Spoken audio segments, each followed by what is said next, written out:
Hello guys, देखिए जरा, ये बहुत बढ़िया है। नया कीबोर्ड आया है आपके सामने, बहुत अमेजिंग है। बहुत इसके अंदर फीचर हैं और आप इनको देखोगे तो आप भी इसे जल्दी से ले लोगे। ये इतना स्मूथ चलता है, इसमें कलर ब्राइटनेस बहुत बढ़िया है, इसमें इतने फीचर हैं। ये ग्राम इसके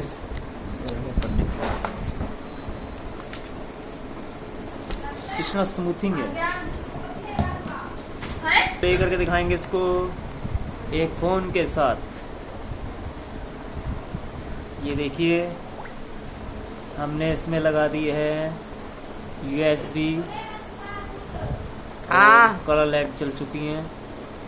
कितनी अमेजिंग है, कितना ब्राइटनेस है, कितना स्मूथिंग है। वाओ, मजा आ गया। वाओ, तो जल्दी से आप इस चैनल को सब्सक्राइब कीजिए, लाइक कीजिए, कमेंट्स करके और बताइए कि आपको कैसा लगा ये कीबोर्ड।